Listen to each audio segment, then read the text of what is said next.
Okay, Gary, Nerdrotic. This is a real treat, real honor. Wow, the honor is mine. Nice to talk to you finally. Yeah, I've been a huge fan of your channel. I've pretty much watched every video, so this is awesome. Cheers. Thank you. I've been watching After School for I just randomly found it, through Randall, right? And I saw that you had Baggage Claim. I love Baggage Claim. And your stuff is She's the great. best. Your stuff is absolutely great. Your stuff's awesome too. Cheers. You're right on the cusp of hitting 1 million subscribers too, right? Very, very close. It's Should surreal. should happen probably this week, right? Maybe week two, but you never YouTube. It could take a year. Yeah. You never know. Your channel's on fire though. Yeah, it's strange, right? Because when I started, I just wanted to review television shows and an occasional movie, but mostly television shows, and I never thought this culture war thing would happen, but it did, and it really feels like we're getting. I won't say it's not. It's I don't think it's ever going to be over, but we're getting on the other side of it just being peak ridiculousness. And more people are waking up to this. And, hey, I got a lot of clapback at first for the stuff I was doing, but I didn't care because, when you get into content creation, at least when I stayed in my lane. Like, I'm a nerd, obviously, and I this is stuff, I sold comic books. I've been a nerd all my life. I know this stuff, and I truly knew, like, man, something's wrong, and if something's wrong here, it must be wrong in so many other places, right? While still, trying to point out the occasional good that we get, and it's been so bad that I guess the wave is over and people are just starting to wake up, and I guess that's helped. I mean, it's also the YouTube algorithm. I can't figure that out. It's like figuring out a woman. I'm gonna get in trouble for that one. Well, yeah, we're all in trouble. So yeah, you are right at the heart of the culture war right now. Yeah. And who would have known that movies would have been at the epicenter of this battle? And that's definitely what I wanted to get into today. Um, yeah. So what is the culture war in your view? The culture war is well, I'll try to give you the cliff notes on as far as I know, just what I've learned, what I've done on YouTube, and it's part of the cultural revolution, which I am not a part of, by the way. The old cultural revolution, it's basically excuse me, two sides of the spectrum fighting each other. And what Hollywood has always been is Hollywood's always been liberal. It's always been free expression, free speech. These are ideals I've had all my life, classic liberal. And what has happened over the last 7 years is there's been an introduction. And again, I want to preface this by saying I thought this was a natural thing. But through my time on YouTube, it turns out not all of it was. And there's been a lot of social engineering going on through, our government, our schools, every institution. But it's also been happening in gaming and entertainment of all forms. And it's interesting how it's happened, and it's antithetical to art. So the culture war through it's basically the usage of the word woke, which used to mean something else, and I think we've kind of turned that word upside down. I started noticing it in comics, and it was the pushing of ideas that didn't necessarily line up with the characters we were reading and watching. What really started it was Ghostbusters 2016, where they decided to do a female Ghostbusters, which on the surface, fine, it's a great idea, but the way they promoted it was the old Ghostbusters were lame. And if you're against this, you're sexist. And it started going after the fan and the paying customer. I'm like, wait a minute, that was the difference. And I coined it, and others did too. It wasn't just me.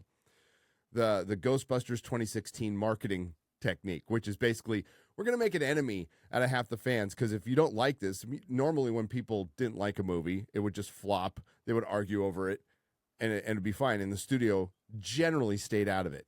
This time, the studio didn't stay out of it and labeled any critic a racist, a misogynist, a bigot. And that carried over with The Last Jedi, with Star Wars. And that's where it really, really blew up. And we're like, wait a minute. And they deliberately took the hero of generations, Luke Skywalker, and instead of just giving him, fine, if you're going to kill him, I wouldn't be a fan of that. But if you're going to kill him, have him a heroic send-off. Instead, he ODs on the Force and becomes a broken down old man.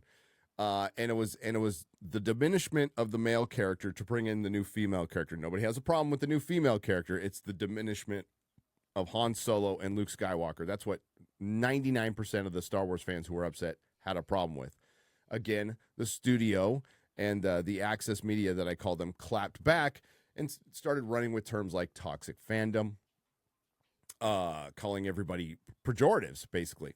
And, that was new. This was something absolutely new. I've been around for decades, and I haven't seen that. I've seen the disdain once in a while through the access media for fans, but it was never about making them the enemy. And that's when I started speaking up, and others, and we're just fans. We're just people, who have jobs and rooms, and we're like, wait a minute, I've loved this stuff all my life, and now all of a sudden I'm the enemy. That's where the culture war started, and it goes much deeper than that. It turns into a giant political divide, and at no point in any of my videos have I spouted what politics I want in something. I like consistency, and we're not seeing consistency, and things got worse. Then cancel culture came along, and we started seeing people getting canceled for their views on television shows or just stating basic truths. And it goes much bigger than this. I'm not doing the best explanation, but the culture war right now is between it's a fundamentalist philosophy that thinks it's okay to fight discrimination by being racist and bigoted. There's political bigotry. There's bigotry towards Christians. There's, which it's, you see people go after Christians. I'm not even a Christian, but you see people go after Christians, but you don't see them go after Muslims at all. So consistency, that's all I've ever asked for. And we're not seeing it. We're way out of balance. And at the time when I was talking about this stuff early, it sounded crazy. I guess my channel started blowing up when I just said the doctor's a man. When they changed the doctor to a woman, I'm all, the doctor's a man, and that was somehow a controversial opinion. And I lost some subs, gained some subs, and I just kept saying, like, no, I hate this. And then when I finally saw it, it started getting preachy. And there's so many factors in this, is where our stories have become propaganda, essentially. And I have just simply pointed it out when I see it. It's not every single story. It's not every single aspect, but it's most. And you see it repeated through so many things. You see it repeated through DC movies, Marvel movies, Star Wars movies. Star Wars and Marvel right now essentially have the same theme running through them. And it's an intersectional feminist theme. And I completely reject intersectionalism. It's a made-up word to divide people. And we fast forward, and we have DEI. That's the thing that's blowing up right now. That's diversity, equity, and inclusion. And again, that's being discriminatory to fight discrimination. And that's the reason so many of our stories stink now, because they put rules on writers and creators, and they can't create anymore. They can't, like, hey, I'm going to write a story. I'm going to write a crime story where a man kills a woman. They're like, I can't do that anymore. The woman can't be killed. Not in the fictional story, because that's promoting violence towards women. So you can't do that. It's like, how can you write a story then? Nobody thinks that if a woman gets killed by a man in a story that you are promoting it. But that's the kind of thing they're doing now. And it kills art. It's lame, for one. It's just outright lame. And I just finished a video on this. I spent hours going over this stuff. We have Sweet Baby Inc. is the big hubaloo on Twitter right now. They're a I haven't heard of it. okay. Sweet Baby Inc. is a third party. This will probably tell the story better than I did. Sweet Baby Inc. is a third party company for AAA games to help them fix narratives. And what they do is they punch up your script. Now there's already something like this going on in Hollywood, and it's called bias check. So it's a bunch of activists proofreading scripts, telling you what you can and can't write. That's what Sweet Baby Inc. has done, and every game they've been involved in over the last year or so has been a total disaster, and they have failed. Well, some old video was dug up of the CEO of Sweet Baby Inc. From 2019 saying, yeah, we're going to push these ideas, and if anybody at the company rejects them, what we need to do is terrify them. It's extortion. Terrify them. Basically, we're going to call you racist unless you let us fix our scripts. Oh, of course a corporation's going to capitulate to that. Same with bias check. And this a couple of years before that, BlackRock said they were going to start forcing behaviors in companies to capitulate to ESG. Look it all up. By the way, the CEO of BlackRock admitted this publicly. This was all 4 or 5 years ago. Well, now it's starting. The backlash has started because even people within these industries are starting to reject this stuff because it's really adversely affecting business. It's created this paranoid, toxic culture within Hollywood. And just recently, the BlackRock CEO came out and said, "Yeah, this is actually this has actually damaged our brand now." And Disney had to admit that going woke has damaged their brand. They, in so many words, they have to disclose that to shareholders, like any potential risk. And one of those risks is our political stances have damaged our brand. That's the culture war. And I'm not even doing it. There's so many other channels out there that have been covering this, and I've been covering this for so long. And and even when you say it out loud now, it sounds crazy because it is. But that's our world now. We live in a parody world. We really do. I think that's why I was drawn to your channel so much, is because I'm sitting there watching movies and I'm thinking, am I crazy?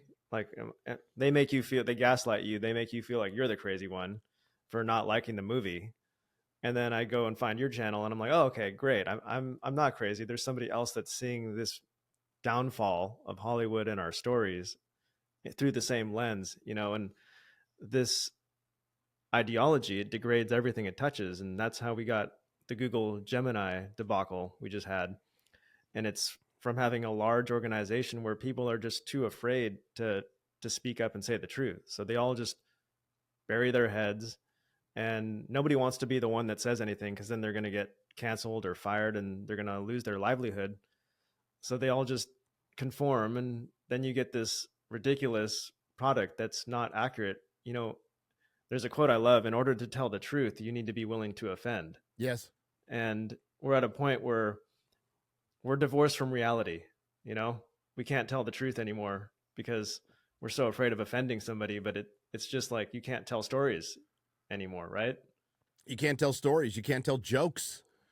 We haven't seen a comedy.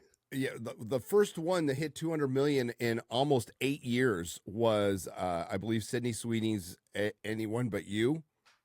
And it's like a mid-level comedy. It's not like The Hangover or Dodgeball, which are classics. And that's a sign, I think, not only the sign of an ecosystem of an entertainment industry, I think it's the sign of the ecosystem of your culture. It's like, can you tell jokes? Now, yes, there are stand-up comedians who still go hard, like Chrissy Mayer, Jim Florentine, Kurt Metzger. These guys are great. They're not getting sitcoms. They're going to be stand-up comedians forever. Dave Smith is out there. He's practically a philosopher. And no, you can't tell jokes. And if you do, you risk things like my co-host Chrissy Mayer on Friday Night Tights, 8 months pregnant, was at a show in Jersey, and somebody threw a pepper stink bomb at her. 8 months pregnant. 8 months pregnant. So that's what you risk. It's getting dangerous, but that's where our culture is. It's victim culture. A lot of people were locked up for a long time. We've ruined a generation of kids due to our reaction to the coof, and everybody's so easily offended. And the pendulum needs to swing back. I hope it doesn't overcorrect.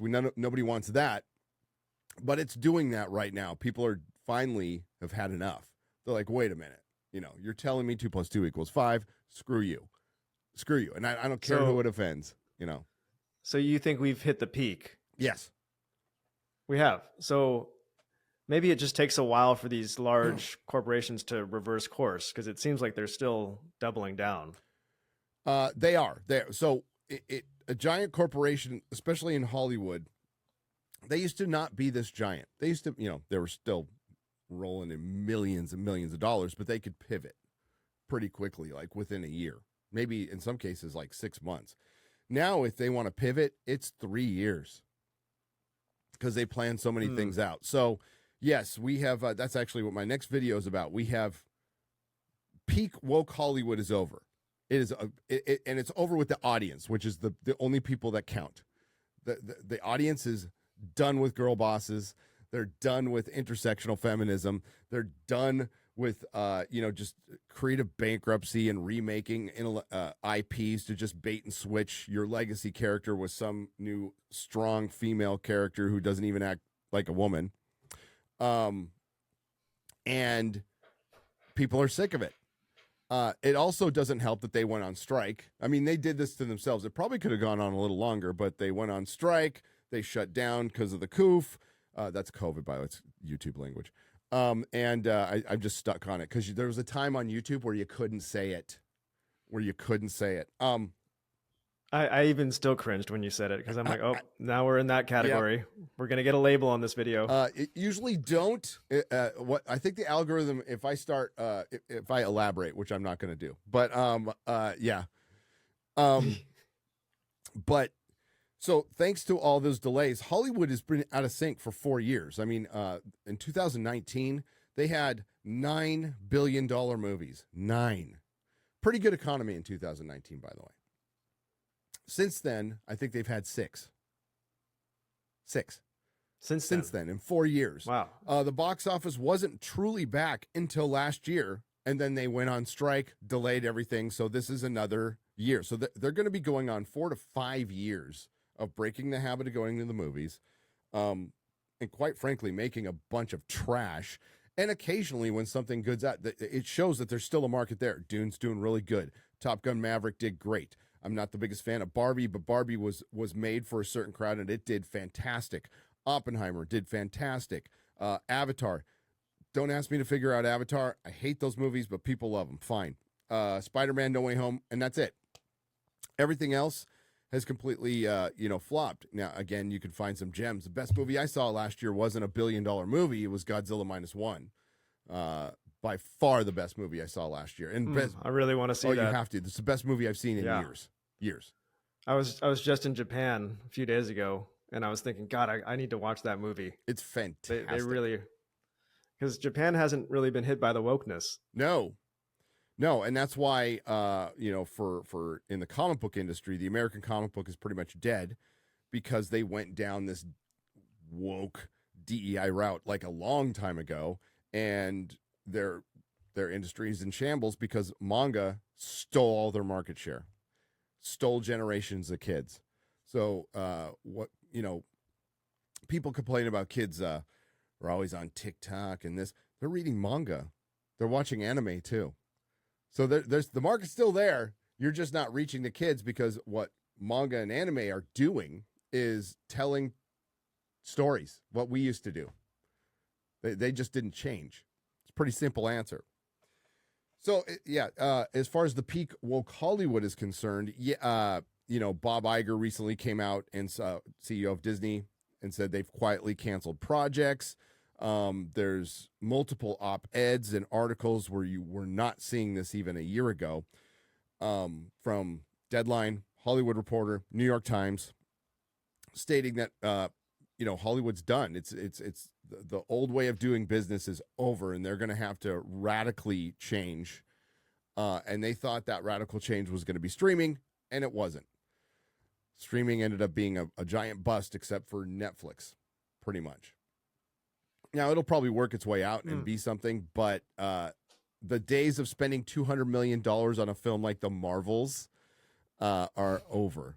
Absolutely over. Now, there's going to be holdovers, and you're right. There's going to be the Agatha show on Disney Plus, which nobody's going to watch. Ironheart, which is a black female replacement for Iron Man, which is a terrible character in the comic books. Therefore, it will be a terrible character on the TV show.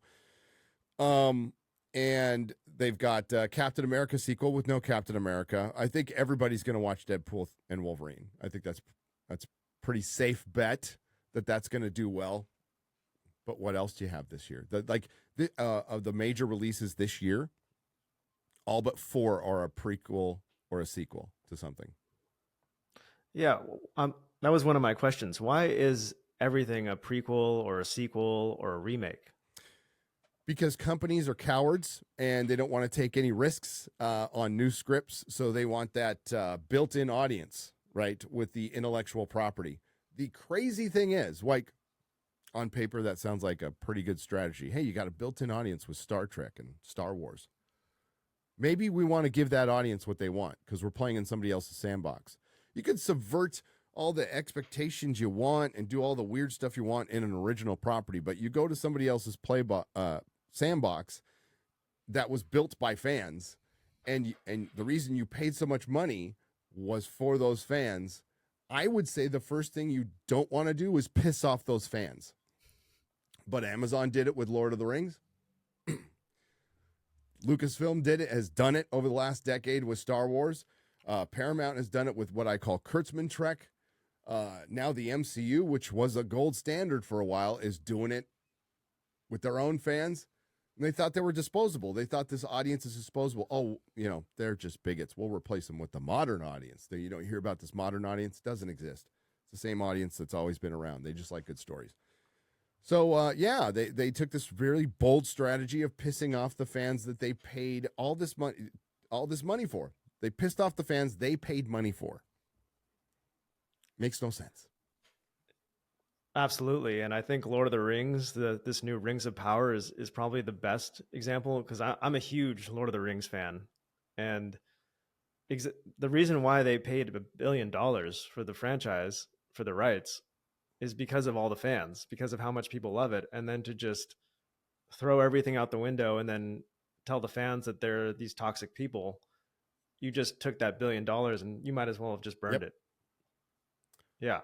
Set it on fire. But they're still doing season 2, right? Oh, yeah. They're going to do, I think, season 2 and 3. It's a mystery when it's coming out. We hear that. I hope it's this year.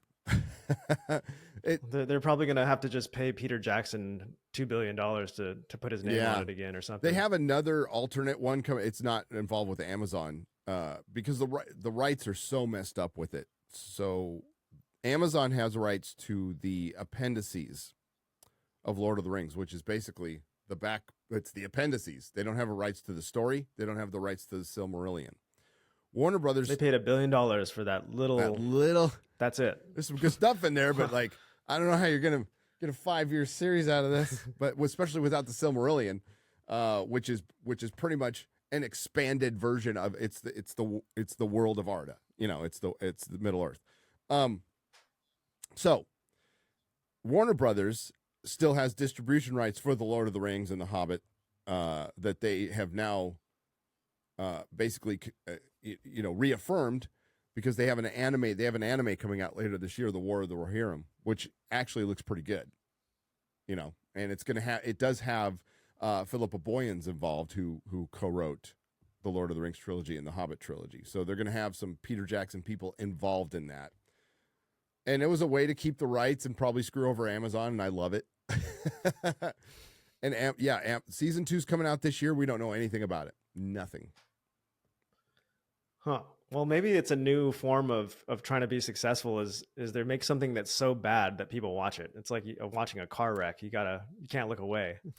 With The Room that happened, maybe it's pretty hilariously bad. As a Tolkien fan, it was I was throwing stuff at my screen, but not as like hilariously bad as Madam Web. That was hilariously bad. That was funny. That was like genuinely, I was laughing in that movie. It was so bad. It seems like the worse these movies get, the better the reviews get. Yeah. Like I don't even watch the movies. I just watch your Ah, guys' reviews. thanks. Well, I mean, You have a hard job. it's a You have a very tough job. tough job, and somebody's got. Well, I got to sit through those movies, but you got to give credit to Sydney Sweeney and Dakota Johnson, who have both had a really good attitude about the movie flopping. They've just kind of owned it. They're like, "Hey, I can't blame the audience for saying it's crap." I mean, that's what Dakota basically said. And Sydney Sweeney made a joke about it on Saturday Night Live. She came out and said, "Yeah, I was in a movie called Madam Web. You didn't see it, and like that's all you need to do. Don't go out on the red carpet and talk about like white privilege or oppressed, marginalized people while you're in $100,000 dress going to some millions of dollar gala with jewelry that could feed a small country. Just be real, and don't take it so personally. If the movie you're in is bad, it's not entirely your fault. So I think those two women have actually propelled their career off of a flop based on their attitude about it, which is brilliant. Which is that we need to see more of that. That's how you could win some people back, Hollywood. Don't take yourself so seriously. Yeah, I appreciate that. I actually watched some of those Saturday Night Live skits, and I was like, these are actually kind of funny. I haven't watched Saturday Night Live in forever. I'm curious to know what you think makes a good story. Oh, what makes a good story? Authenticity. Authenticity makes a good story. And there's stories I like more than others. I'm a big fan. I'm a genre fan, so I'm not a fan of I'm not going to watch a drama with two sad people being sad sitting around a table. It's just not my thing. I watch spaceships, wizards, or a drug deal gone bad. That's kind of like my jam, But what makes a good story is authenticity and good characters. I'm not a plot. I love world building. I love plots, but I get into characters. So I gravitate towards things like, Buffy, Angel, Farscape. As far as superhero movies go, one of my favorites is Guardians, which is essentially Farscape. Doctor Who, my favorite show ever. I grew up on, OG Star Trek, and it's because I liked Kirk, Spock, and McCoy, and I liked their dynamic. I was into these characters, and if you have really relatable on a human level, not like they match my skin color, because with Buffy, I've never been a teenage vampire slaying cheerleader, but former cheerleader. But there's so much that you could connect with on the human level. So if you're rooting for these characters, the occasional plot hole or inconsistency doesn't really matter, because you're rooting for these characters as long as the characters stay consistent. That's what I think makes a good story. You start with the characters. You make an interesting character, and you follow that person through their journey. That was a great answer. And I think at the root of it is the hero's journey. Yes. I love looking at the hero's journey and putting that template on different movies. And even though all my favorite movies kind of follow that same cycle, they're all great. It's like you kind of have to have this hero's journey to tell a good story. And it seems like a lot of our newer movies have completely abandoned the hero's journey, because in the hero's journey, we're basically watching somebody evolve from a place of resentment to learning, and then they go through like a training phase, and then they come out on the other side as this like enlightened person. And with these new movies, there's really no evolution. It's just like they either start off amazing and they end amazing. All they had to do is just like realize how amazing they are. There was no like, like the teacher comes in and they already know everything. We don't need the teacher. It's like, okay, why are we watching the story then? There's no evolution. It's kind of like in The Lion King. There's a scene I love in The Lion King where he starts off as a little cub and they're singing Hakuna Matata, and then they're doing the same thing, but he becomes an adult lion in this scene. It happens in like 4 seconds. And as the audience, we get it. We don't need to see his entire life, because you're showing us that in that whole life cycle, he did not evolve at all. He's doing the same thing he was doing when he was a kid. So he's a grown-up lion now, but he's still acting like a little child. And the audience, we're not dying to know what he did over those like 10 years or whatever, because you're showing us that nothing happened of interest or of value. Yep. And now we're showing movies where just nothing happens. It's like the producers are like, just insert a battle here that won't affect the plot at all. Okay, yeah, add this in. And it, nothing's gained, nothing's lost. And it just feels like disposable content, because that's what it's turned into. That's what film and storytelling has turned into. That's what's such a shame about what's happened to superheroes, because they made it a medium, or they made it a genre. Sorry, superheroes is not a genre; it's a medium with multiple genres within it. So you can have noir superheroes, Western superheroes, action superheroes, science fiction, like fantasy, every aspect you could put a superhero in. But no, they've just made it a genre, and a boring one at that. And you talked about, the hero's journey. I'd say that's a joke.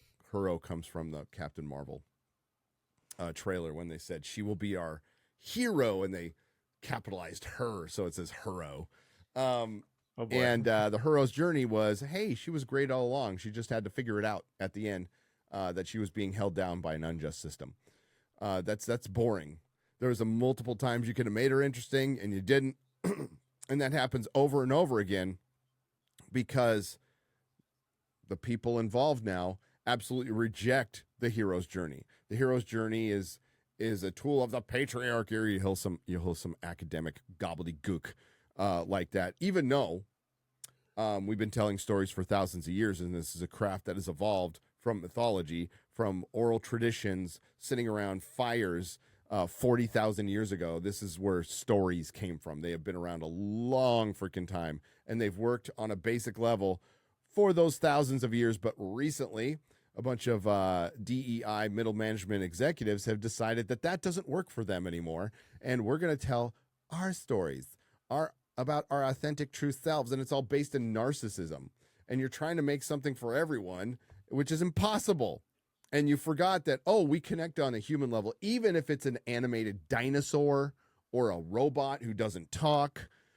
We connect on that human level.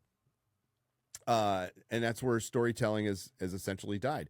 The DEI thing that's currently happening is just Me Too 2.0, which within Hollywood was a giant power grab. So, not going to shock anybody in your audience, but Hollywood is filled with disingenuous people who don't mean what they say. They're phonies. So with the DEI is a giant grift. So they're basically using people's identities so these groups can make money and gain power. And so a precious 1% can get some jobs that they didn't earn their way in. Now with DEI, unfortunately for the person being hired, I use a term in Hollywood that they cast directors, they don't hire them. And that's what they've been doing. They've been parading around what they call people of color. People of color. Look at this person of color, woman, or female person of color director. We're great. But when they actually make the project, she's surrounded by 10 executives being told what to do all the time. So she's cast. She's not hired. People are starting to figure that out. But that's what this grift is. It's using people's identities to make companies look good, people look good, and by the way, to make companies look good so you won't look at the real evil stuff they're doing. Elon Musk brought this up. That's exactly what it is. When you see Nike going woke, do you think they don't have a 4-year-old girl chained to a table making those shoes? Of course they do. Making maybe $1 a day? Oh, that might be too much. That's a great point. And, the woke people don't want to acknowledge certain suffering. It's like the quote that Thomas Sowell said, there are no solutions, only trade-offs. Mm-hmm. So when you prioritize one group and you're hyper-focused on them, you become oblivious to a whole plight of other things. And, we saw the fall of affirmative action this last year. And I always thought that was wrong, because you're kind of just moving the finish line for certain people. And then you're patting yourself on the back and saying, look, we created these outcomes that we're really happy with. Instead of, real equality is going back to the start line and trying to train everybody so they can do the best they can, not manipulate the end, not be a statistician and try to manipulate statistics. And so yeah, we got rid of affirmative action this year. I think rightfully so, because in order for an Asian person to get into a college, they have to get a way higher score, way better grades. So I mean, what does that result in? To me, it leads to more bigotry, Yes. because you almost have to. When you get on a plane and you look at your pilot, are you thinking, is this diversity Uh-huh. hire, or is this person And confident? I think, that's where it's yeah. real. Like, you see an actor, when you see a black queen of the Vikings, you're going, that's a diversity hire. That's not really authentic. And that's fine. We can clown about it in movies and how ridiculous it is. When you look at a pilot, you're like, this is my life. And it's not fair to the pilot. It's not fair to the pilot at all. It's not fair to anybody. If I haven't been successful at a lot of things. Let's say if somebody thrusted me into YouTube, say I was 20 years younger, I'd completely screw it up. In this position, I'd have to work my way up to it. I've had to work my way, get the skill. I think it really did start in a good place. Okay, I think it really did. Like, hey, we're going to open the door for a few more people. But for one, you should have never been closing the door in the first place. But you want to open it at the ground level and have them work their way up. Nobody's saying Right. we want to keep people out. We want you to be skilled, and Hollywood is an exclusive club. It's an exclusive club. Well, it used to be filled with very skilled artists. And what they did, not everybody can do. Actually, very, very, very, very few people could do. It's a pipe dream to make it there. And if you make it there in any way at a time, you had my respect. You had to grind. You had to put up with more rejection than anybody would ever get in their life. And it was an achievement to make it. And it's okay to feel good about yourself. And there's a lot of egos there, but people like Quentin Tarantino and James Cameron, they can back their stuff up. So I have no problem with it. But now we're getting all this slop, and I'm expected to just take it. You're expected to just take it. We can't say anything. It's like, sorry, that's not the real world. This is the 21st century. The barriers are down now between critic, customer. I don't use the word consumer. I hate that word. And movie star, and we can all interact with each other now. So what Hollywood has completely forgotten, and these, especially the celebrities, and that's why the time of celebrity is past, is they're wearing the uniform all the time. All the time. Mark Hamill, his tweets are annoying as hell. As a matter of fact, I don't even like Luke Skywalker anymore. I'm starting to side with Rianne Johnson with his treatment of Luke Skywalker, the way I've seen Mark Hamill act on Twitter. It's like, you know what? Damn, he is a broken down old man. But it just ruins.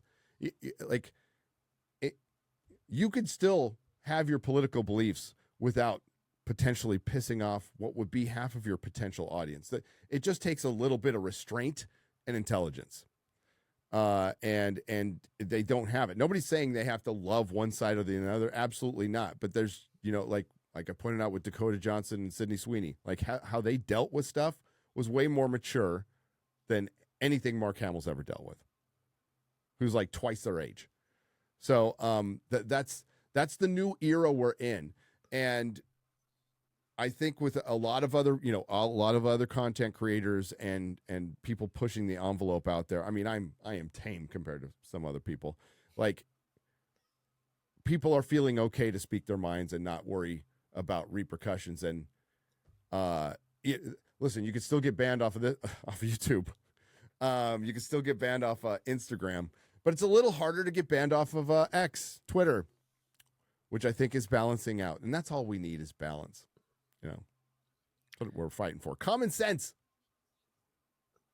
Well, there's an idea of the power of just one. If one social media platform is allowing free speech, all the other ones are going to have to reverse course, or they're going to die. Yep. Similarly, in the movie industry, if there's one movie producer that's creating not woke great stories, everybody else is going to say, oh, we may have to if we're seeing massive success of like Top Gun and certain movies that are just not pushing this DEI stuff, everybody else is going to have to either reverse course or it's going to die, because you can't compete while doing this equity stuff. You're absolutely correct. And that's what that's when you knew the fix was in. When companies who were in competition were doing the same thing. And it's almost like they didn't want to break ranks. I always had this vision of Jack Dorsey, Mark Zuckerberg, whoever the CEO of Google is, down there in Costa Rica, like tripping on ayahuasca, going, "Don't break ranks, man. We got to fight the misinformation." And they didn't for the longest time. They didn't. And same with the studios. Like Warner Brothers, like doing essentially the same thing as Disney is like unthinkable. It's weird.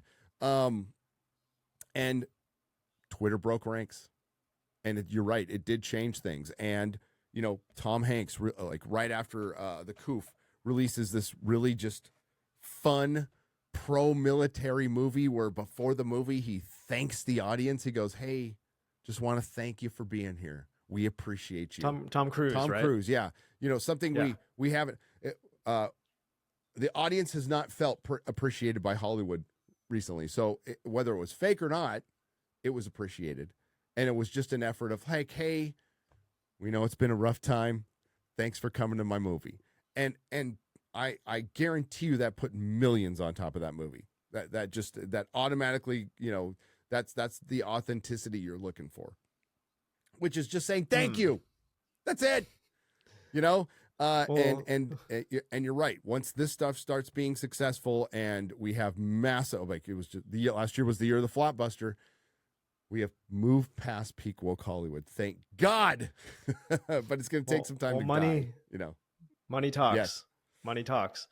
And you're either driven by resentment or gratitude. And I think, look at Lord of the Rings. Every character there, it's such a great movie. You love the characters because they're all driven by gratitude. These new movies, the characters we're supposed to like are all driven by resentment. And it's hard for me to tell if this is a good character or a villain. Because from what I see in good story writing, the villain and the hero are like mirrors of each other. They're both born out of trauma. And it's how they react to that trauma that separates them. So a hero will learn from the trauma and evolve, whereas the villain will kind of harbor resentment and then kind of want to project their wounds onto the world.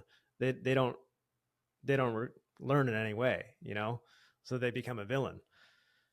You're right. That's a very good way to put it. Not even Sauron started out as a villain, okay? And that's mentioned in the books. Lord of the Rings is just good. It is good people fighting for what is good, and that is something Hollywood has completely lost. They don't even know what good and bad is anymore because things have gotten so postmodern and nihilistic. And hey, I like those stories once in a while too, but now it's every story. It's every story. It's a great. I love A Song of Ice and Fire, which is essentially fantasy flipped on its head, subverted expectations, but the core of fantasy is still there. There's still dragons and magic and stuff like that. But Lord of the Rings is a far superior story in every way because, for one, it finished, George. You're right about that. It's been so deconstructed, it now needs to be reconstructed. But a lot of people in Hollywood just don't like it. They think it's silly. Although we're still talking about Lord of the Rings 20 years later. And I would say it's more popular now than ever. It really is. It's kind of crazy, but it hit the 20-year rule, which, cycles through, like Star Wars did that too. But it's more popular than ever because Rings of Power maybe got people to go back and watch it and more people to read the books. And they're all, "Oh, wow, this really is good." And, I just did 3 very long live streams with my good friend Mahler and Critical Drinker and everything. We talked about Lord of the Rings for hours, like 3 successive weekends. And it was the best time. It sounds like a great weekend. It was the best time I've had on YouTube, period. And we all came to the conclusion, yeah, we'll never see anything like this again. This is cinematic history. It is one of the greatest things ever made. It's like Lawrence of Arabia. It's it's right up there. Wizard of Oz. It's just name Citizen Kane. Lord of the Rings is there. is absolutely there. Yeah, Yeah. it seems like at that point in history, in the early 2000s, it was like finally we had the technology to make that movie, and we had the drive to make it was there, and the passion. And they went to New Zealand, and I've gone through New Zealand, and I've visited the sites of Lord of the Oh, I'm Rings, and it's jealous. just I like, haven't done that. I oh my hate God, flying. you have to do that. There's a, oh Yeah, really? I'll do it though. Oh yeah, it's a must. And you just get chills when you see, oh my God, there's where Isengard was. Oh my God, this is where Mount Doom is. It's incredible. Now I got to do it. Yeah. Um, so I wanted to go deeper on this ideology because you and I have something in common. We both spent a lot of time living in San Francisco. Oh yeah. And I think this same ideology is what's leading to the destruction of many of our cities now. Are you seeing that as well? Yes. How long did you live in San Francisco? Are you still there? I'm not there Good. anymore, but I'm sad to say I lived there for well over 20 years. Okay, I lived there for 18 years. So we have similar experience there. I grew up there and I came back there after college, Okay. so I've seen it through the phases. My kids grew up there. I moved there from San Diego, so I got to see it because I grew up in San Diego. So I culture shock. I've moved to San Diego There you after go. San Francisco. San Diego's awesome. Yeah. Too bad it's in California. Yeah. But that's where I grew up. You're absolutely right. So that ideology, which was at the time I was there, early time, it's these are just silly San Francisco. Sure, there's a communist on the city council, or a socialist, or a Green Party. This is just crazy San Francisco, and it works here. And they're in their little bubble. But that's where that stuff started. Like all this, like uber critical race theory, basically. That's where it comes from.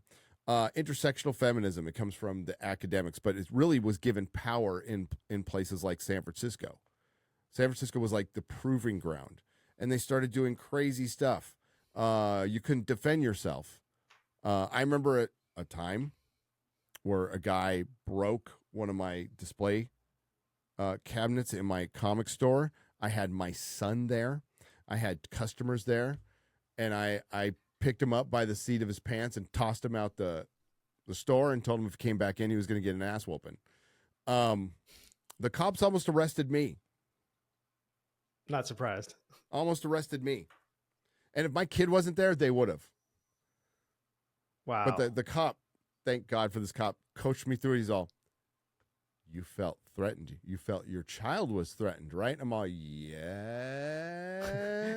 And he's all, okay. But otherwise, I'd have been arrested. This guy was like, he could have hurt somebody, and he was just, unfortunately, it was a crazy, just homeless guy, poor guy. But, shit, I wasn't going to let him, hurt any of my customers. But that's where we're at. The street I lived on, we had 4 home invasions, 4 within 6 months. This is right before I moved. Wow. Like it progressively got worse. I don't know when you moved. I moved in 2020. And me too. There you go. After the summer of love, and they really started talking about the defund the police. And listen, I'm not like rah cops, but once they started talking about defund the police, you could see it was tangible. You could see the rule of law just evaporate, and people weren't stopping at red lights. People, the shoplifting, which was always there, orders of magnitude, as our friend Randall Carlson likes to say, goes up orders of magnitude, and you could just see it just starts to become Mad Max right before your eyes. And, days where I'd go jogging on the street or something like that. I'd have to watch my back. I'd be all, I never do that. I have my headphones on and just forget about the world. Now I'm like, oh, I better watch my back, And I'm like, I don't want to live like this. I'm done. It certainly didn't help that they shut down my wife's salon either during the coup and to never reopen. That was a factor. Unless Nancy Pelosi wants to do her hair. Then it'll open. That happened on the last day my wife had her salon. So she watched that She watched that on the news as she's packing up her salon chairs on the last day. She was really upset. Yeah, that was a pisser. A lot of reasons to leave San Francisco. But we got up and left like relatively quick. We're like, we're going to go rent a house in San Diego and find a new house in Texas. We're done. But yeah, to answer your question, I saw it. It didn't bother me at first. It was just weird San Francisco, and it was fun, and it was cool, and it was still like a nice place to be. It was never the cleanest city in the world, but it was fun.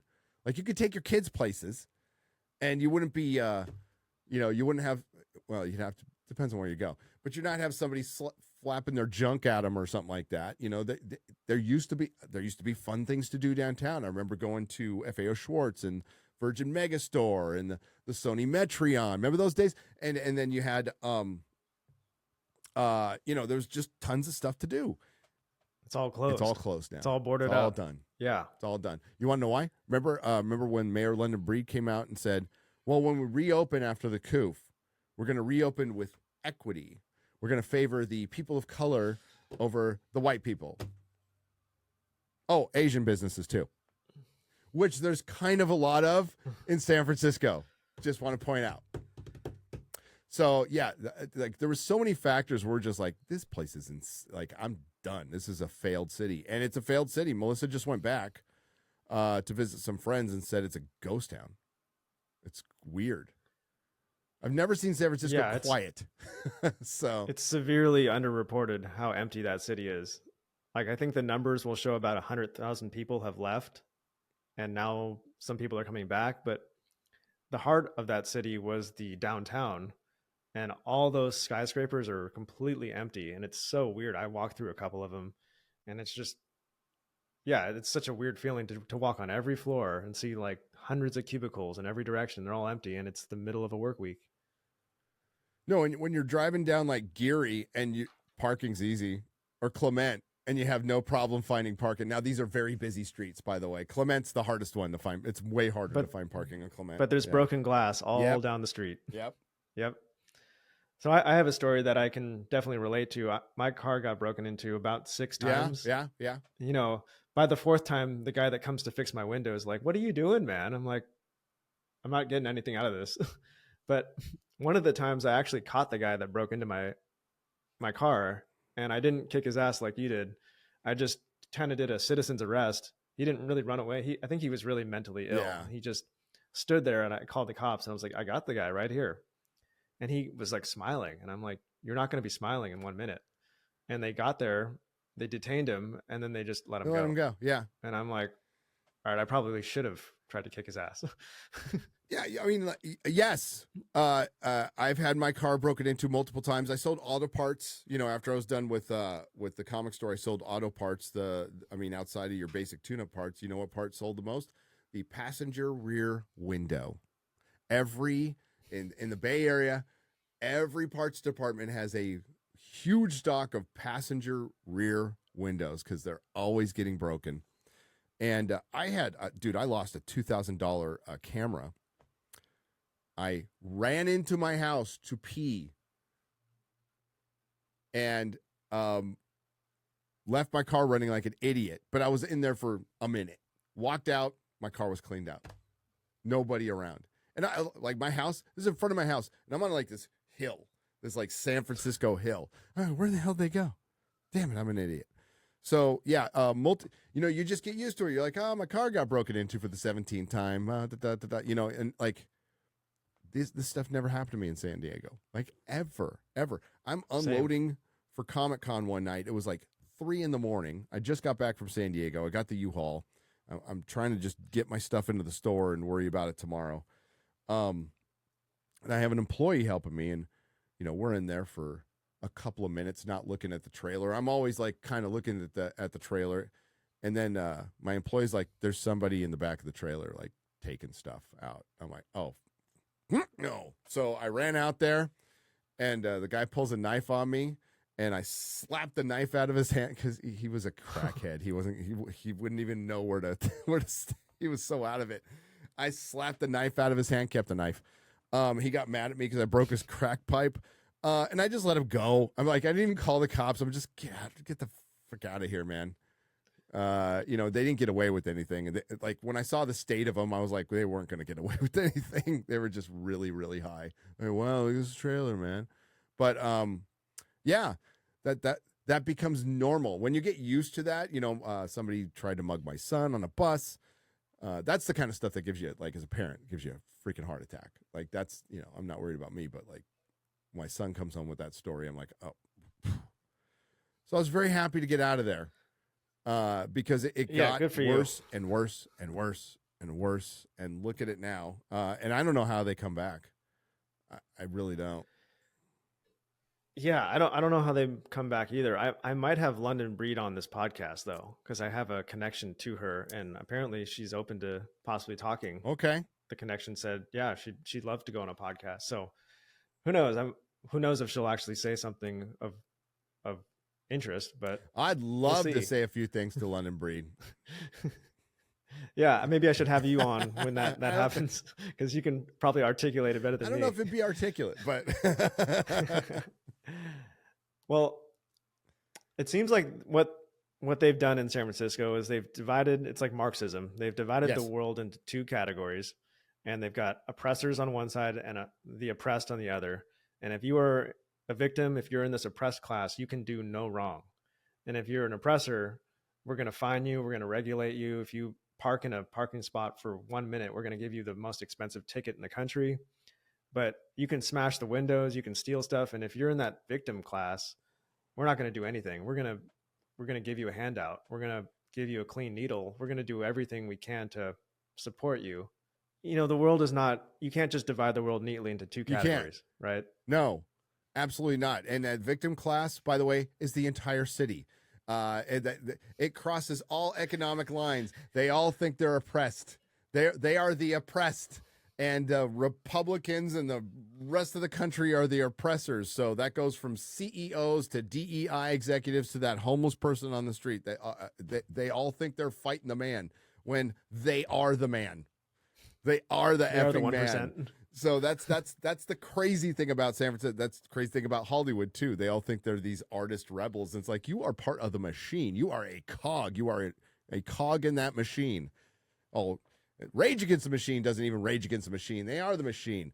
Well, they're broken up now again. Good. But you're right. That's, we can't punish the criminals. They're just the victims of an unjust system. Yeah, that you run, by the way, that the Democrats have run for decades. California has been controlled by one party for decades. And by the way, I'm not a member of either. I'm not a member of any party. But I can objectively say that California, under the rule of this party, it sucks. It just sucks. It's not even worth living. It's great weather. Your prison has awesome weather over there in California. I don't miss home at all. I not a single minute have I missed San Diego or San Francisco or California. I lived in Burbank too. I've lived all over California. I live in Texas now. I looked at this place for about 2 weeks.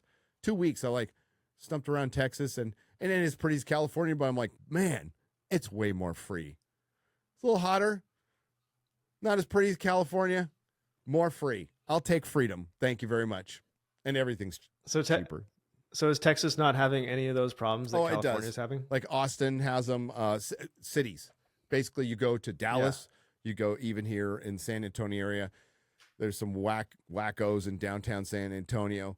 But in the area I'm in, because I'm kind of on the outskirts, pretty based. They'll leave you alone. You can do what you want. You can protect your property. Sure, it's 110 in the summer, but I've got good air conditioning. and honestly, it's a better quality of life.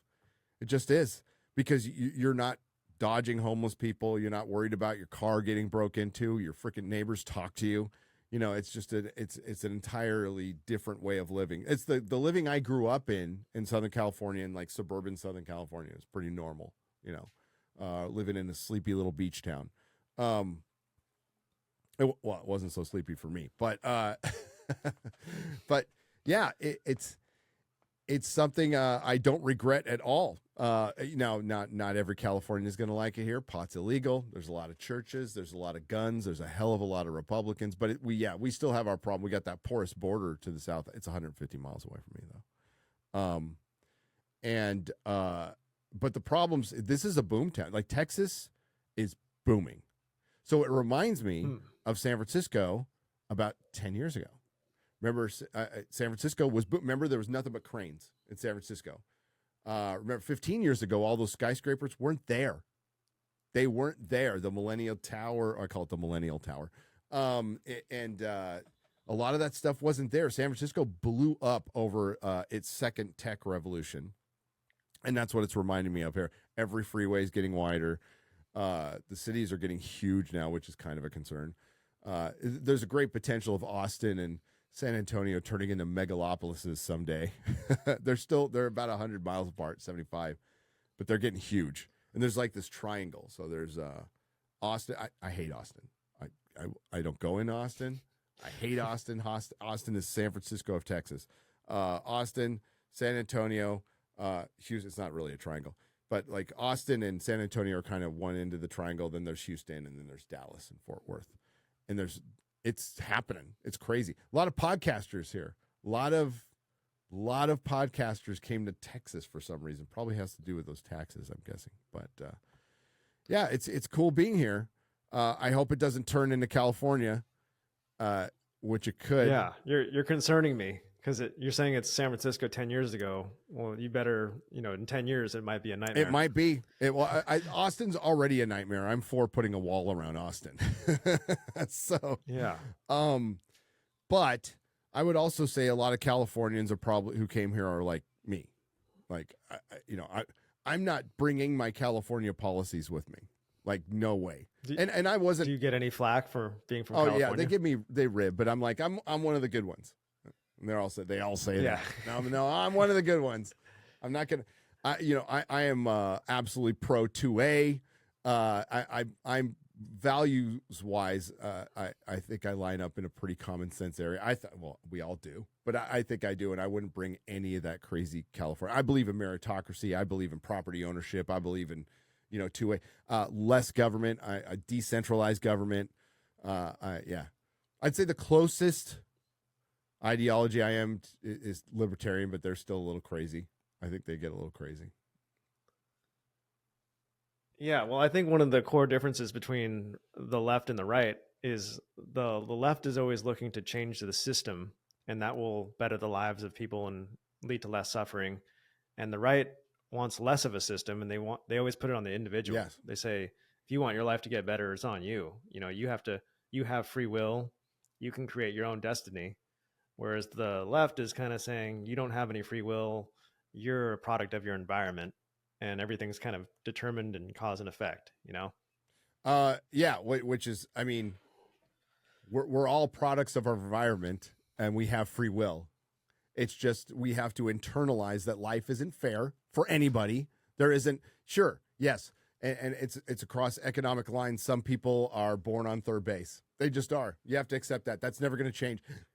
Even in their perfect communist utopia, a general's son is going to or daughter is going to have a leg up over any of us in prison camps. But so obviously, that's always going to be. You have to internalize life isn't fair. Through my journey in life, I've been homeless. I'm clean and sober, so I went through 2 huge, horrible runs of drug addiction that I had to crawl out of on my own. I had to get out of homelessness on my own. I went to prison. I got out with $200 and the clothes on my back. Had to rebuild my life on my own. I didn't get any help. I got the occasional somebody took a chance on me, but I had to do something with that chance. Like somebody would hire me because I didn't want to lie in my application, knowing I was a felon. So it was up to me not to screw that guy over, right? But it was still on me to do well at that job, which I did. Well enough to like not get fired or do anything crazy. That's life. That's just life. So yes, it is on the individual. And the thing I've heard, I think I heard Glenn Beck say it, and whether you like him or not, it doesn't make it any less true. The right sees life for what it is. The left sees life for what they want it to be. And I'm a little. I want life to be better too, But quite frankly, it's good to be pragmatic. The older I get, the more pragmatic I get and understand that, like, hey, life is a gift. And we can waste our time going, oh my God, I've been brutalized and marginalized and oppressed. Or you can just enjoy the time you have left and just make your own little world better. And and that's how you do good in the world. That like and that's basically a philosophy I've learned through recovery, through AA. You know, just make your world as good as you can. Do progress, not perfection. Something we live by. I live by anyway. Oh man, I love that. There's that age old saying that if you're not a liberal when you're young, you have no heart. If you're not conservative when you're older, you have no Yep. head. So kind of as you get wiser, you want to conserve. And I think it's because you get more grateful. You want to conserve the world that you're part of, and you want to preserve it for future generations.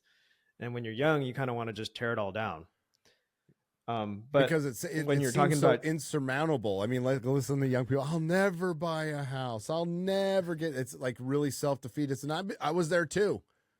I was there too, but like, yeah, houses were really expensive to me when I was a kid too, and I bought my first one when I was pushing 30, and it wasn't a house; it was a condo, and I bought pieces of crap for even the one that lived in San Francisco was a piece of crap house until 3 years ago, where I got my first decent, nice house at the age of hell yeah, at the age of 52. Because I just worked wow, on it. you look a lot younger than 52. Oh, I'm 54 now. Thank you. Oh wow, I appreciate damn. it. But that crappy post stamp house I lived in San Francisco that I saved and spent all my money on, I was super grateful for that. I'm like, this is mine. This is my piece of crap, and I love it. And I never thought I'd have it. So it's all on perspective. It really is all perspective. When you've been homeless, owning a piece of crap house is a mansion, and it's awesome. Wow, there's so many things I want to respond to, but one thing I love is your life is like the hero's journey in a way. You went through the fire, and now you're like one of the biggest YouTubers out there, and it's just an awesome redemption story. That's why we want to hear stories, to hear that evolution, that character development. If you told me, yeah, my dad was a rich YouTuber and now I'm a YouTuber, it's not much of a story there, but you've had all this adversity that you've gone through, and it's really inspiring. Thanks. I appreciate that, and that's why I love stories. I love being inspired. Um, I got talked into writing a book. So, and it's not going to be about YouTube. I mean, there's a little bit at the end, but it's basically my recovery journey. It's when you share at a meeting, it's experience. You share your experience, strength, and hope. And that's hopefully what comes across, and hopefully it inspires somebody to, who may or may not have a problem, to go check out a 12-step program or get some help of any kind. Because especially with how bad it is now. That's the thing we didn't even talk about with San Francisco is San Francisco was adversely affected by the opioid epidemic, which I unfortunately was a part of. And then, I got clean. I'm 10 years clean now. But it's turned into the fentanyl epidemic, which is deadly. Like, we are losing so many people. And the meetings look completely different than they did 10 years ago. There's a lot of recidivism. I can't even say the word. A lot of people coming in and out. A lot of people not coming back because they're dead. So it's that's and it's completely ignored. But that's that's San Francisco's policies. We're not going to arrest these people. We're going to hand out needles, and unfortunately, coke, meth, heroin is all being cut with fentanyl, and it's like killing people on the first time. There's some dude just got like, I'm gonna go do a party bump of coke, and they're dropping dead. So it's really bad, and yeah, AA and NA need your help more than ever.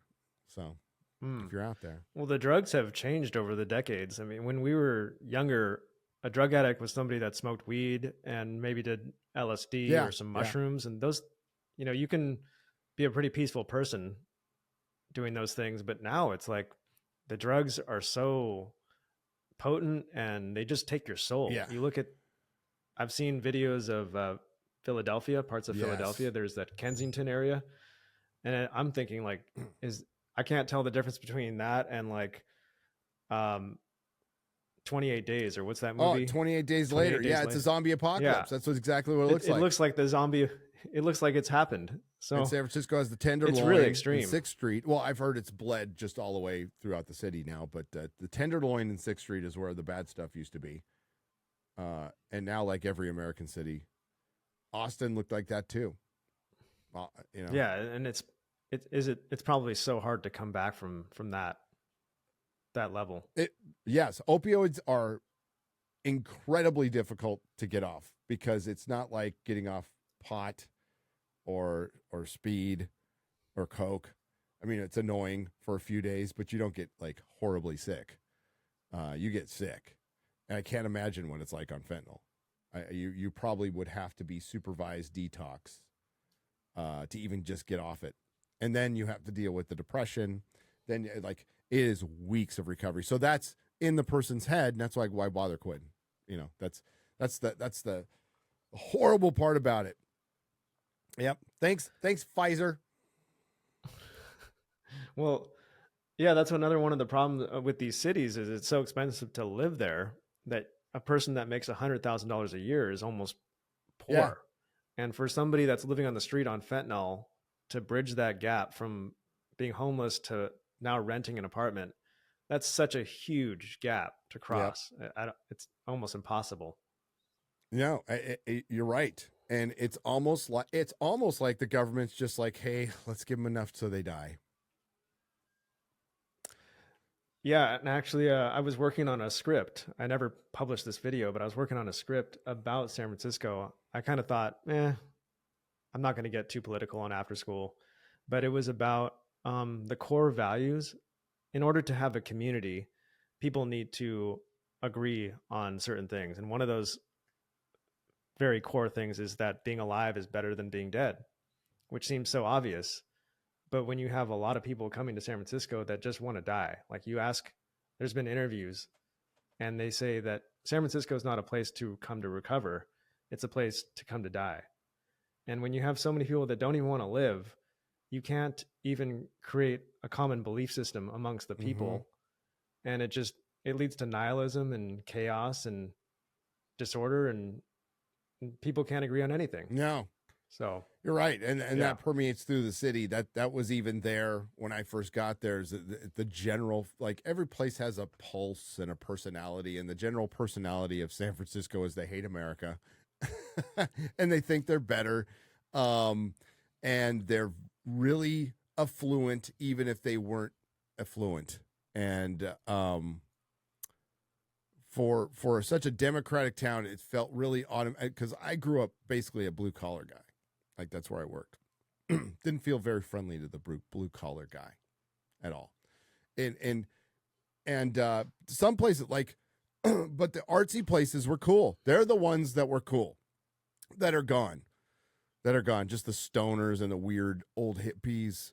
That was the part that like I thought was still fun, and that part's gone. Well, we've covered San Francisco for sure. And anybody who's not interested in San Francisco, they could skip the last 20 minutes. But but I wanted to get into AI. Okay. I'm curious to know what you think about AI and how it will impact the comic book industry and the movie industry. Ooh, okay. It's going to impact them massively and soon. It is coming so fast. If you've seen Sora, that I'm sure you have that Sora video where it's a couple walking through Japan and the cherry blossom trees are blooming, and it looks real enough to where you go, whoa.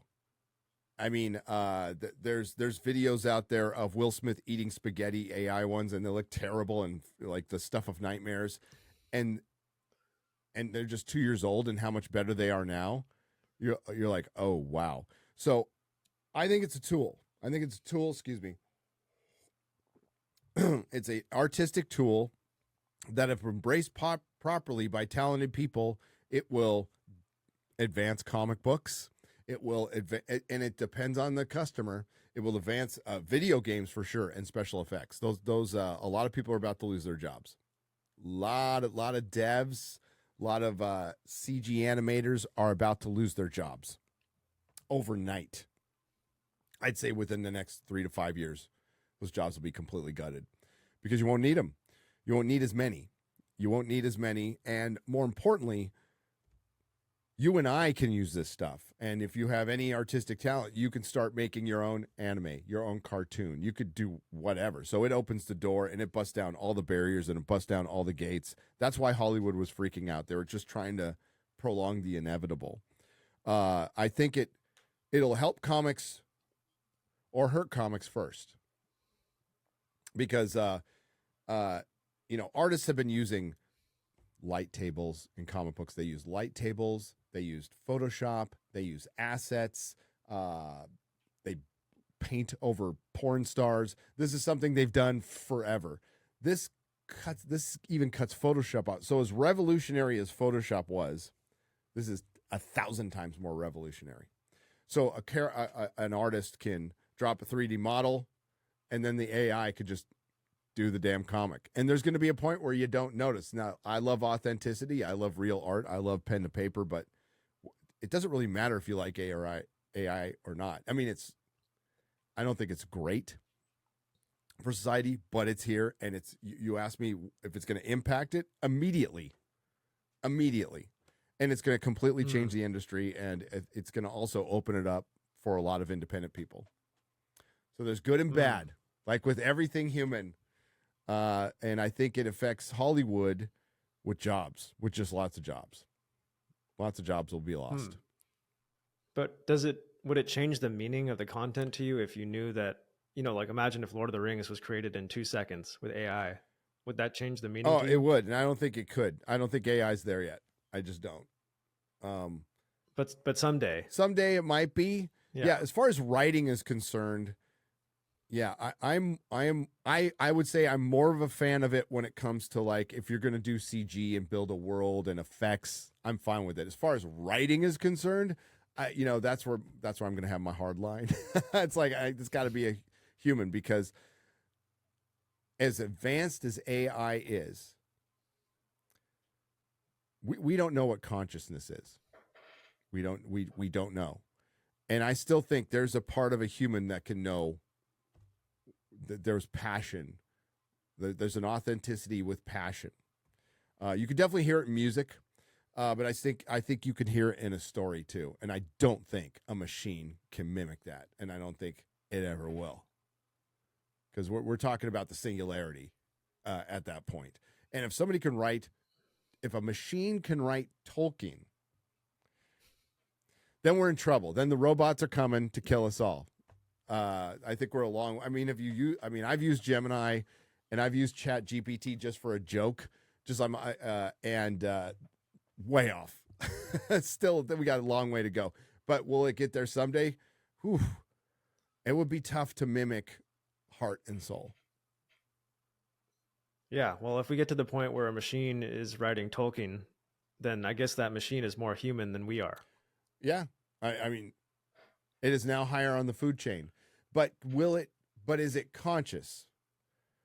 Is it aggregating, or is it conscious? It's not conscious, but it can certainly fool anybody into thinking that it's conscious. It would pass any test. Yeah, these are pretty deep wild times. Philosophical discussions for a guy who's been kicked out of 3 high schools that are way beyond me and my pay grade. But yeah, I think artistically, I think there is some excitement. I think there's excitement. People are already using them for thumbnails on YouTube. I don't. I've got a thumbnail guy who's great, but I love your thumbnails. Thank you. They're so great. He's working on one right now as we speak. They're so. I actually have them pulled up right now. I see Brie Larson is just this jacked Hulk monster. It's so funny. You got to have fun. Have fun with it. And Perry Chan is my artist editor, and Quarterback Garrett's my other editor. and kind of the manager, my producer, X-Ray Girl. I got a great team. But yeah, So you have how many people that are working for you? well, my wife too. So that's, and I have a researcher. So it's six Wow, people. I mean, it's, that's it's awesome. it's not like two of them are like pretty much full-time gigs, and the other ones, it's like part-time for them. So, but yeah, it's six people. Awesome. We have a team now, and it used to be just me. So Yeah, right now it's pretty much just me still. I have one guy that helps me. But do you get recognized a lot when you walk around? once, I mean, like at a con, I'll get recognized. Like when we're amongst our people, like nerds. Yes. Around my neighborhood, if they do, they leave me alone. They put, like, my gym, they leave me alone, which is nice. And I don't go out very much, but yeah, like once in a while, I'll get recognized on the street, which is really bizarre. It's surreal. So what's been like the reception at Comic-Con? Were people overjoyed to see you? Were they really nice. Like, I've never had a bad interaction. Everybody's been really that's great. kind. Yeah, it's awesome. Because you're going hard on, maybe some people do love these franchises, and you could be shattering their world. I go hard. I've had Star Trek Discovery fans come up to me and go, "I don't agree with you, but I like you," and I'm like, "That's cool. That's what it's about," That's awesome. I find people are very different in real life. The interactions in real life are always good, but then if you look at the comments, you can get to thinking that 90% of the world is very hateful. It really is. And I imagine those people, like, if they really don't like me, they just wouldn't come up to me. It's like, why bother? That's a very normal response. But yeah, all my interactions have been very, very positive and fun. It's nice to meet everybody out there. I love it. That's awesome. So where do you see the channel going? Oh, oof. I honestly don't know. I live video to video. That's the priority. So I'm approaching 1 million, and the only reason I'm counting is because I'm in a bet with another YouTuber named Dan Vask. Very talented guy. He's a singer. He did Toss a Coin to Your Witcher cover that actually on YouTube outdid the original. So he does metal covers. He's a metalhead from Brazil. Love the guy. He does our Friday Night Tights theme like a year ago. He's like, I want to bet you. First one to a million. So if I get to 1 million, or no, if he beats me and gets to 1 million, I hate Bon Jovi, but I have to sing a Bon Jovi song. I have to make a video and sing a Bon Jovi song. And I freaking hate on your channel. On one of my channels, not the main channel. Okay. I didn't agree to that. If I win, this isn't very politically correct. If I win, he wears man buns. I hate man buns. I can't stand them. I think they're gay. So he has to sing a song that I write about man buns being gay. So that's and so I'm ahead right now. I'm ahead. But I think you're gonna win because you're about a week away. It's I don't want to count my chickens before they're hatched because that would be such a choke if I lost right now. But that's YouTube. It could happen. And he's about to release another video, and he does, he only releases like 2 videos a year, right? And so he gets lots of subs. Oh, he's really, really good at what he does. He's amazing. He's an amazing singer. But yeah, it's been fun. The whole process has been fun. We roast each other on Twitter, and people jump in on it and start roasting us, and it's great. It's some of the best fun I've had, just to have this friendly rivalry, and we push each other. And every time we release a video, we go, "Oh, damn it!" It's great. I think it was Dan's idea. It was a great idea, and I've had like tons of fun. So if I lose, whatever. But it's like I'll do it, and I'll enjoy it. I'll because it seems like that's what people want, and if it gives, it looks like it's bringing like joy in the world. So if you laugh at my expense, that's awesome. I think that's awesome as long as you're laughing. That's an awesome outlook. Well, I think a lot of people that watch your channel are not subscribed, as you mentioned, but I'm looking at the ratio of views to your subscribers. You often get more views than your subs, which for me never happens. Like I have 3 million subs, and I rarely get over 1 million views. Where you get over 1 million views quite a bit, and you don't even have 1 million subscribers. So yeah, maybe people are just afraid to commit. I'm not sure. No, it's hovered. I say it at the beginning of the video, and I'm not joking. It's stayed at 40% forever, and it's like, can I get it to 37? You know, it's like, come on. But I guess it's good that your videos are getting out to newer people, right? And like The algorithm is working. it's working, and your channel's doing great. Like it's really doing great. That's above average for a channel, and I really appreciate that. And it won't last forever, and I understand that, because I think there's a crescendo you get. But like you getting your channel 3 million, dude, that is epic. That is amazing. That is absolutely amazing. Thanks. That is the 0.01% of YouTube. You do realize that is like, Oh man, yeah. It doesn't set in a lot of times, but my videos, I try to make them evergreen, so they don't just jump out of the gate. They usually get maybe a couple 100,000 views in the first week or month, and then over a year they might get closer to 1 million. Over 5 years, that's they the usually best get way over to 1 million. go. I mean, there's algorithm chasing. Mine's like a hybrid kind of.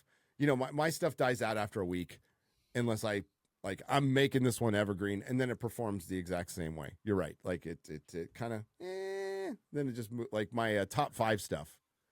You know. Yeah, well, every now and then, I have to go back and watch your top videos, and they just, for a second time, like the Critical Drinker, I'll go back and rewatch some of his reviews, and they just make me smile. Drinker's the best critic on YouTube. He's I think right now he is the most influential movie critic on earth. He gets I go to Hollywood. It's like, do you know the Critical Drinker? I'm like, yes. And what he is exquisite at is in 8 minutes, he'll make every point I want to make. But I like my friend Mahler would have to take 6 hours. I would have to take 20 or 30 minutes. He hits them and nails them in 8 minutes. And they're funny, and he's funny. That's the key. Is you got to be funny. You got to laugh at this stuff. You got to be funny. You got to be funny. Tatiana. Yeah, Tatiana. No, he is hilarious. And it's really accessible videos that I think crosses all. I know I'm a little hardcore, and I'm in a sphere. I completely understand that. Occasionally, I'll break out of the sphere. Like Drinker's broken out of the sphere and become just an absolute superstar. And he's making a short movie, so based on his books. So keep an eye out for that. But I've hung out. We're friends now, and he's like a really sweet and nice guy. That's the best part. Yeah, that's all. I love that he's creating too, because you can't just make a whole career tearing things down and being a critic. You gotta build things put your up. Name on the line. You got to put your name on the line. You got to be honest. That's all. Be honest. There's I just One Piece last year blew me away. I'm like, I didn't think I was gonna like this show.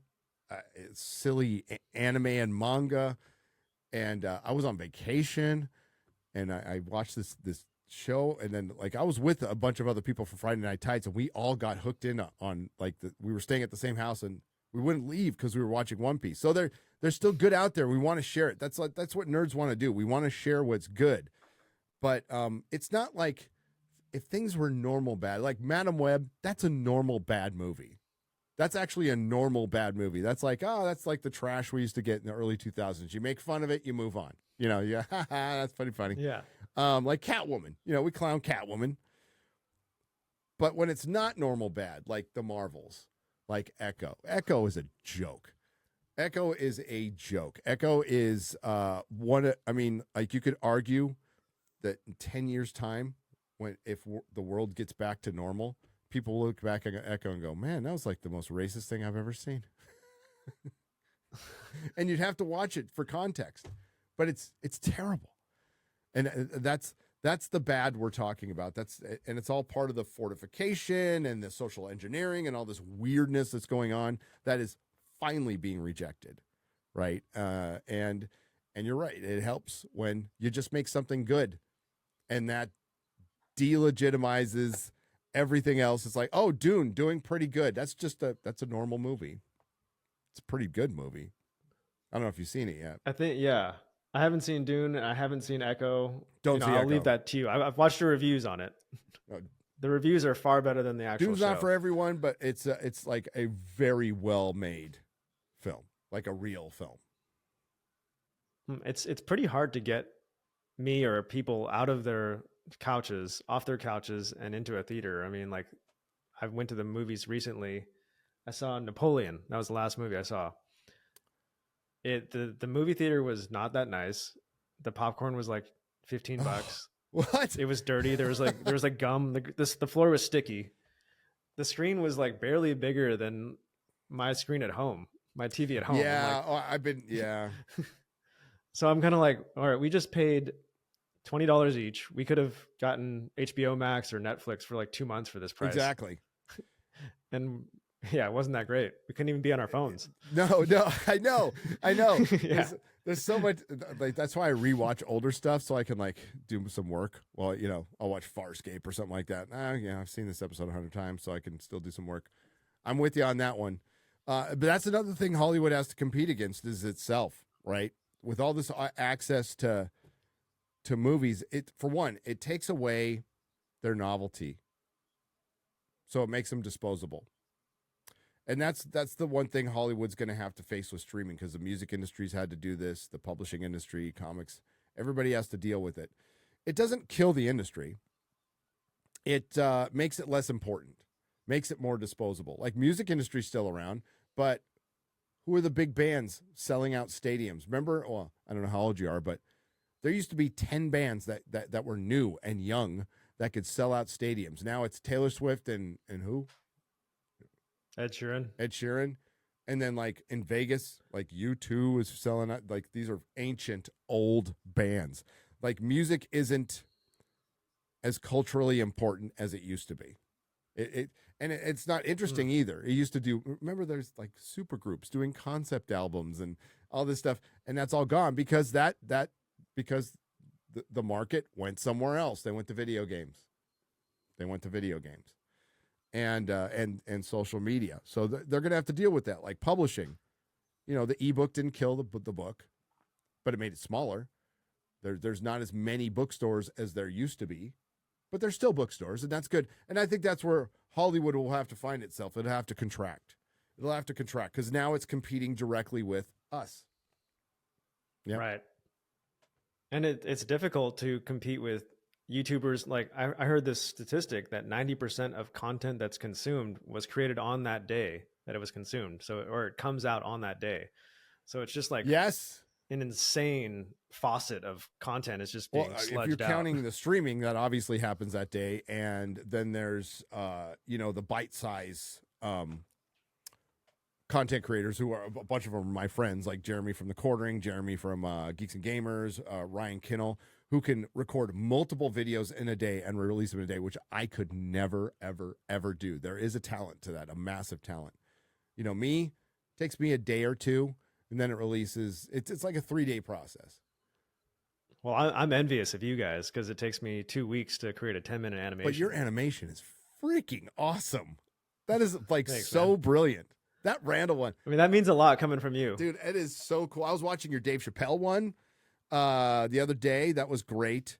And of course, I previously mentioned Baggage Claim, your Graham one. Yeah, I love them. Love them all.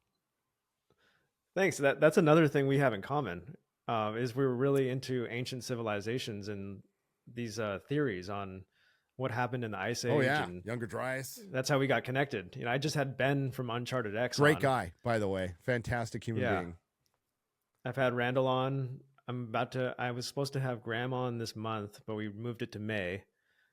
That's kind of why I started this podcast, is because you got to totally ask him if there's an Ancient Apocalypse season 2. I know he doesn't like being asked that question, but just DM me if you find out.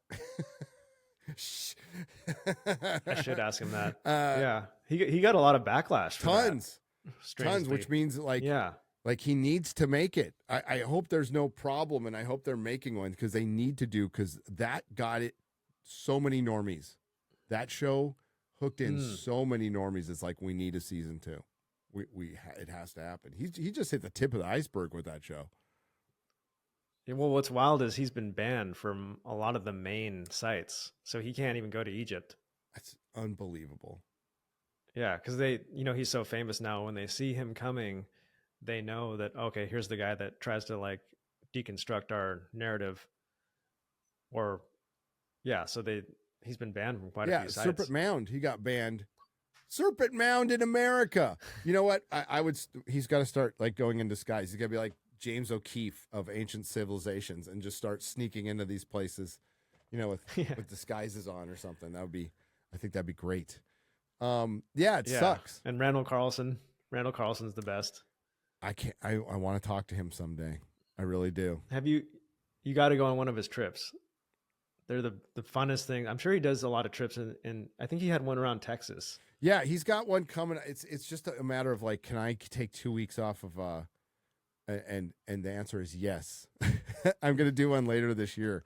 I was supposed to go on a trip with Ben, and I couldn't. Like it just the timing just sucked. So I'm gonna go on a trip with Ben next year. Well, yeah, maybe I'll meet you in person on one of those Let's trips. do it. Let's do it. No, Yeah. that's how I found you too. We have a passion for when I first saw the Randall, I'm like, what is After School? What the hell is that? And I watched the whole thing. I'm like, oh, this is what Randall needs to do all the time. We love Randall, but Randall takes like 10 podcasts that are 2 hours apiece to break down everything. And it's like, we need somebody to make a little bite-sized Randall. And you did it perfectly. And I love the animation. And this is something that's fascinated me since I was a kid, since I started watching In Search of with Leonard Nimoy and read Charles Berlitz, Eric Von Daniken, and The 12th Planet, Zachariah Sitchin. I like that got me on my, Ancient Astronauts got me on the journey, and now and I fully believed it was aliens back then, but now I am more than convinced it was us. There's a lost ancient civilization that we can call Atlantis, the mother civilization, whatever you want to call it. I believe it was where Plato says it was, because Randall made a very freaking good argument for it. The Raquette structure is weird, and there was definitely a flood there. I don't know if there was a civilization, but there was definitely a flood there. And I love all this stuff because it's a mystery, for one, and it's something that's tangible. Like there's enough evidence there to where there's like real work being done. Like I'm a big UFO guy too, but it's always a fuzzy photo or some phone. I believe in aliens and all that. I think they're visiting us. But where the real evidence is in ancient civilizations. And it's through Graham's work and Randall's work. And there are so many similarities around the world, not just in pyramid shapes, in those little nubs on the stone and the polygonal walls that are all the same. Giant megalithic structures with like long noses and their hands around their waist, pointing to their that are the same all around the world. There's just too many similarities to ignore at this point.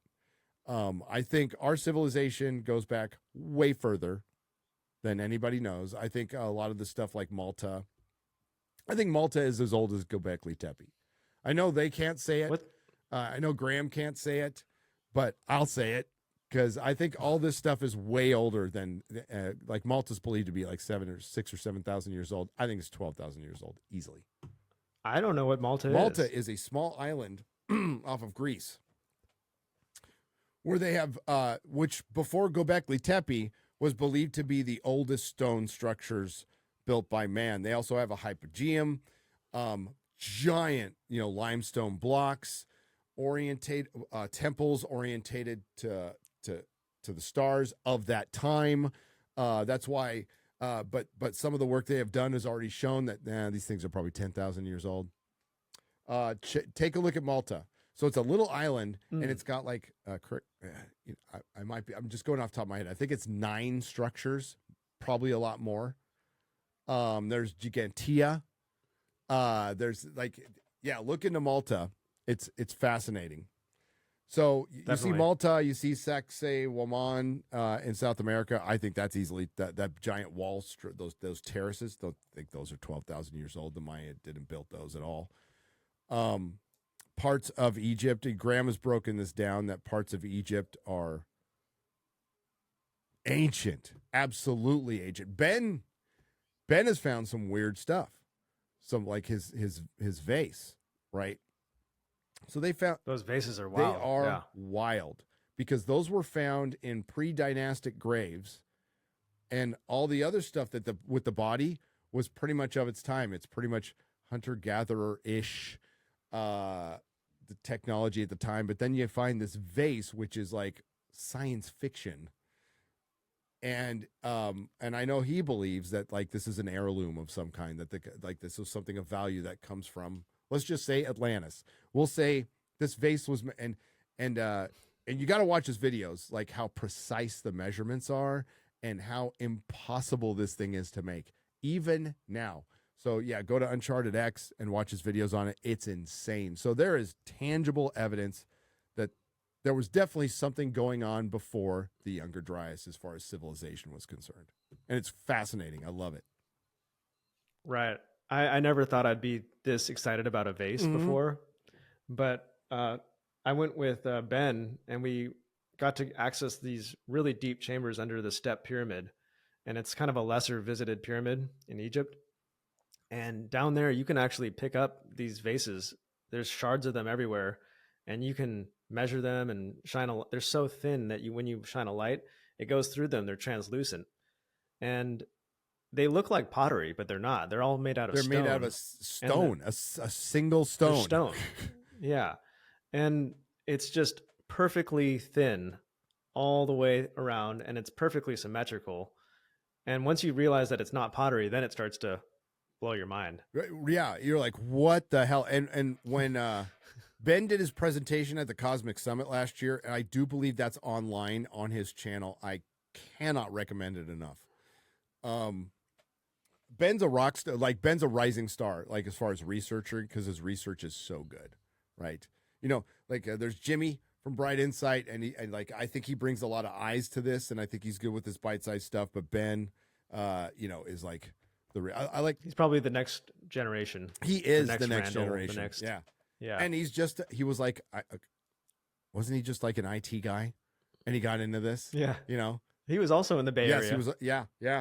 Yeah. And like that's what the future is. It's not going to come from the academics. Like Randall's not an academic. Randall's just an obsessed, crazy man that we need. You know. And he's like a legit genius. Like his Legit. IQ is off the effing charts. Like genius. He's an expert in so many different fields that. You know, like you have it's like a doctor. When you go to the doctor's office, there's somebody that's like a specialist in your stomach, but they might not know anything about your brain. Whereas like Randall, he'll know like everything, and he'll be able to connect the dots between like the mythology, the geology, the ancient civilization, the science, the art, he can connect it all. And he'll be like, oh yeah, there was a painting that confirms this piece of dust over here. You're like, oh wow, okay. It's amazing, and after watching all this stuff, I've always I drive through the Southwest a lot, from Texas back home to San Diego to visit my mom. Excuse me. And I find myself looking at rocks and geological formations, and I'm like, oh, this is where Lake Bonneville used to be in the isostatic depression. It's the land is bouncing back. Which it is, by the way. The land is still bouncing back from Lake Bonneville in the Southwest, which goes all the way up to to Salt Lake, down to Arizona, right? So you can see shorelines, but they're crooked because they're not coming back, right? And like I recognize all of this because Randall, I just started going down rabbit holes on this stuff, and we'll stop, we'll look at petroglyphs and stuff, and it like. I've always been into this stuff, but it inspired me to do the Forbidden Frontier show, which is on my live channel. It's gonna be moving soon. Keep that. We've got a little deal going on, but that's with Adam Krigler and Quarter Black Garrett. But it was from I'm a lifelong Art Bell fan. And those Joe Rogan interviews with both Graham and Randall, that the few that they did, I've listened to them 20 times each. Me too. I guess over and over again, because you get like a little new nugget every time, and there's such great conversations.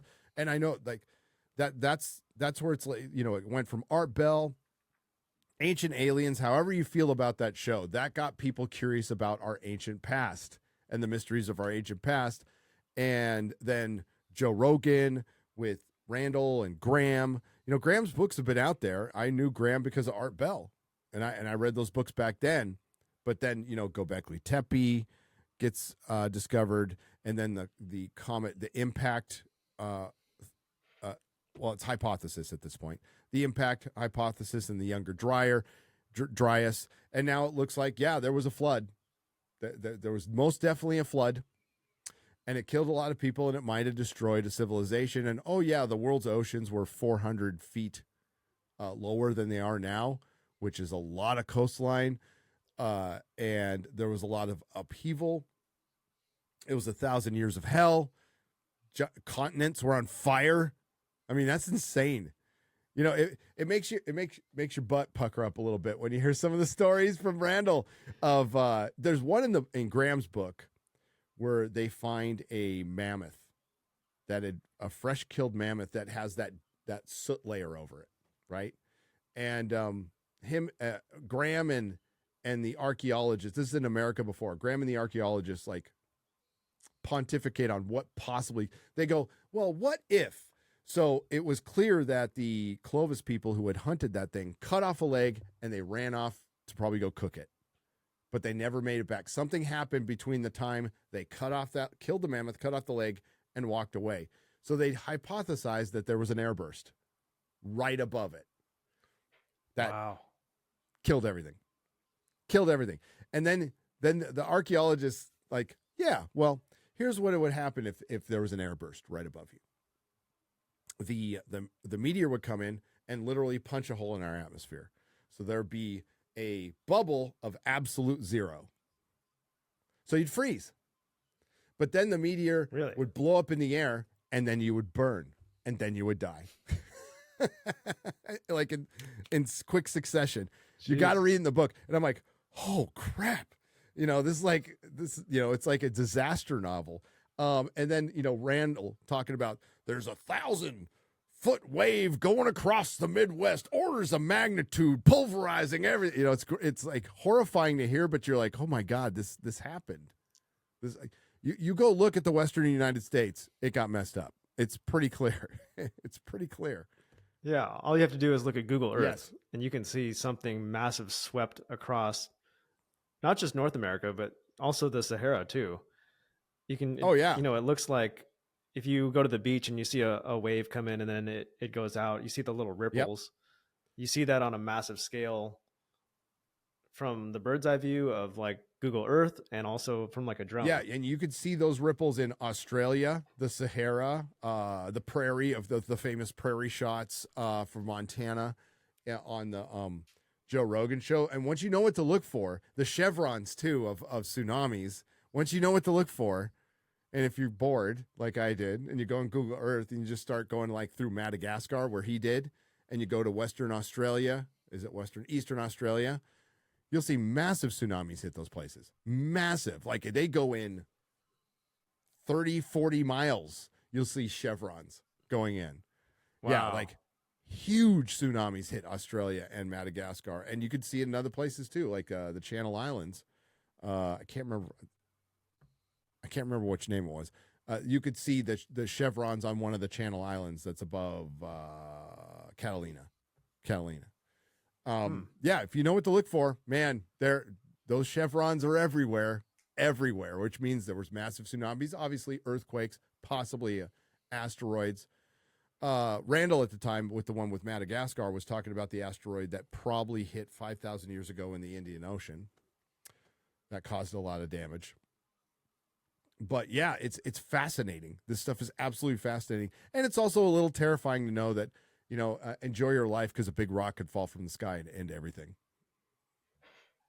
Yeah, it kind of makes everything more rosy. Yeah. You know, you look at, if you think you could die at any second, the food's going to taste a bit better. The flour's going to smell a bit better. You know, you might look at your kids in a different way. Yep. So thinking about your own death is a good way to enjoy life. To live. We're only here for a certain amount of time. You might not want to waste it too much. Absolutely. Well, we have a lot in common, and that's definitely why I wanted to talk to you. And yeah, I'm really appreciative of you taking the time to chat, and it's great to finally talk to you and keep creating. Hey, I will. You too, and hopefully we talk again soon. It's maybe we'll meet someday on a Randall trip. We'll stay in touch. Hell sure. yeah, that is very likely.